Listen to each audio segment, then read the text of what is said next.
Hi నమస్తే, నా పేరు Prithviraj and you're watching TG Telugu Galam. Don't forget to subscribe.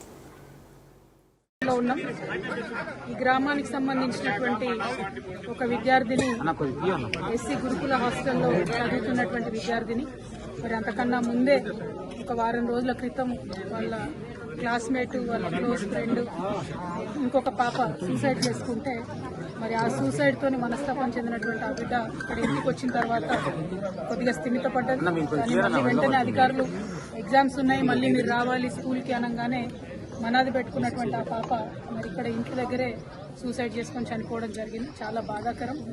ఇటువంటి సంఘటనే గత 2 వారాల క్రితం భువనగిరిలో బీసీ హాస్టల్లో 2 ఆడపిల్లలు సూసైడ్ చేసుకోవడం చనిపోవడం జరిగింది. మరి వాళ్ళ ఇమాంపేటకు సంబంధించినటువంటి ఎస్సీ గురుకుల హాస్టల్లో మరొక 2 ఆడపిల్లలు ఇలా చనిపోవడం అన్నది నిజంగా బాధాకరం. ప్రభుత్వాన్ని చేతులు జోడించి విజ్ఞప్తి చేస్తూ ఉన్నాం, కొంచెం రివ్యూ చేయండి ఏం జరుగుతుంది. 10th క్లాస్ పిల్లలు మరి ముఖ్యంగా ఎగ్జామ్స్ టెన్షన్లో ఉన్నారా, ఎందుకు ఇట్లా జరుగుతుందనే విషయాన్ని దయచేసి ఆలోచన చేయండి. లక్షలాది మంది పిల్లల్ని గురుకులాలు పెట్టి మనం ఇలా గురుకులాల్లోకి తీసుకొచ్చినాం. మరి ఇట్లాంటి సంఘటనలు వరుసగా జరుగుతూ ఉంటే మరీ ముఖ్యంగా ఆడపిల్లలు చాలా సెన్సిటివ్గా ఉంటారు కాబట్టి వారు ప్రాణాలు తీసుకునే స్థాయికి వారిని మనం ఎందుకు ప్రెషర్ చేస్తూ ఉన్నాం. మరి గురుకులాల్లో ఏదైనా సిలబస్ బాగాలేదా, లేకపోతే కౌన్సిలర్స్ సంఖ్య తక్కువ ఉందా, లేకపోతే ఇంకేమైనా సౌకర్యాల వల్ల ఇబ్బంది ఉందా, ఇంకేదైనా రకమైన ఒత్తిడి ఉందా. దయచేసి ప్రభుత్వం ఇప్పుడు విద్యాశాఖకు సంబంధించి ప్రస్తుతం మంత్రివర్యులు లేరు కాబట్టి గౌరవ ముఖ్యమంత్రి వర్యులు ఒక్కసారి రివ్యూ చేసుకుంటే బాగుంటుందేమో. ఆడపిల్లల అంశం సెన్సిటివ్ అంశం, పైగా ఇప్పుడు ఎగ్జామ్స్ వచ్చేటటువంటి టైం కాబట్టి అన్ని సోషల్ వెల్ఫేర్ హాస్టల్స్ కూడా ఒక్కసారి రివ్యూ చేసుకొని కౌన్సిలర్స్ని పటిష్టంగా పెట్టి పరీక్షల్లో అత్యధిక ఉత్తీర్ణత శాతం సాధించే విధంగా విద్యార్థుల మీద ఉన్న మానసిక ఒత్తిడిని తొలగించే విధంగా ఉండాలని చెప్పి కోరుతా ఉన్నాను.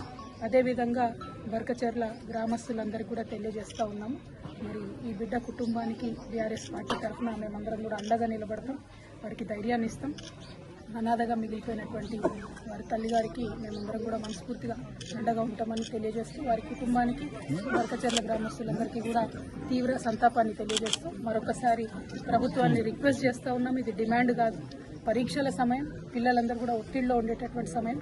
ఆడపిల్లలు మగపిల్లలు అన్ని హాస్టళ్లలో కూడా దయచేసి కౌన్సిలర్స్ సరిగ్గా ఉండే విధంగా గౌరవ ముఖ్యమంత్రి గారు తక్షణమే ఒకసారి రివ్యూ పెట్టవలసిందిగా రిక్వెస్ట్ చేస్తా ఉన్నాం. Thank you. మనోధైర్యం కోల్పోతున్నటువంటి పిల్లలకు ఒకటి, తల్లిదండ్రులు దయచేసి ఎగ్జామ్స్ మార్క్స్ అన్న ప్రెషర్స్ను కొద్దిగా తగ్గించుకుందాం.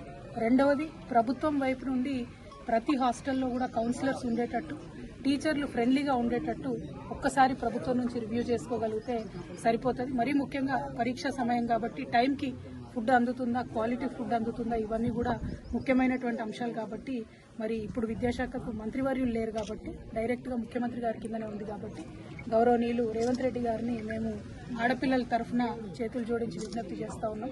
ఒక్కసారి డిపార్ట్మెంట్ని మీరు రివ్యూ చేయండి, రివ్యూ చేసి పిల్లల ప్రాణాలు కాపాడండి. ఎందుకంటే పరీక్షలు తొందరలో వస్తాయి, మార్చి ఏప్రిల్ మే ఇవన్నీ కూడా రకరకాల పరీక్షలు ఉంటాయి కాబట్టి గురుకుల హాస్టల్లో ఉన్నటువంటి పిల్లల మీద ప్రత్యేక శ్రద్ధ పెట్టవలసిందిగా కోరుతాము. కొన్ని అనుమానాలు వ్యక్తం చేశారు మేడం, చనిపోయి 10 రోజులు అవుతుంది, ఇప్పటివరకు కూడా ఏం కంక్లూజన్ తీసుకురాలేదు పోలీసు వాళ్ళు. ఇక్కడ అదే జరిగింది బ్రదర్. ఇప్పుడు వైష్ణవి పాప మృతిలో కూడా అదే జరిగింది. పేర్లు చెప్పడం ఇష్టం లేక నేను పేర్లు చెప్తలేను. ఇక్కడ చనిపోయినటువంటి ఎస్సీ హాస్టల్లో ఊరేసుకొని చనిపోయినటువంటి పాప పరిస్థితి అట్లానే ఉంది.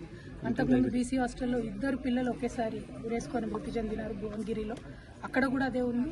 ఇన్వెస్టిగేషన్ అన్నది ఎందుకో ముందుకు పోతలేదు. శ్రద్ధ పెట్టవలసిందిగా మాత్రం ఇన్వెస్టిగేషన్ విషయంలో ప్రభుత్వాన్ని డిమాండ్ చేస్తూ ఉన్నాం. ఎందుకంటే భువనగిరి హాస్టల్లో ఆటో వాళ్ళు వీళ్ళందరికీ కూడా ఎంట్రన్స్ ఉండేదని చెప్తా ఉన్నారు. మరి ఇమాంపేటలో అటువంటి పరిస్థితులు వినబడలేదు. కానీ మరి ఎందుకు ఆ పాప ఊరేసుకొని చనిపోయింది అన్నది మాత్రం ఇన్వెస్టిగేషన్ ఫాస్ట్గా చేయాలి, విచారణకు ఒక కమిటీ వేయాలనేటటువంటి అంశాన్ని కూడా డిమాండ్ చేస్తాం. ప్రభుత్వం నిర్లక్ష్యంగా భావిస్తున్నారు మేడం? నిర్లక్ష్యం ఉన్నా సరి చేసుకోవాలి బ్రదర్, ఇది పిల్లల విషయం కదా. నేనేమంటున్నా అంటే అవకాశం దొరికిందని ప్రభుత్వం మీద బురద జల్లేటటువంటి అవసరం లేదు.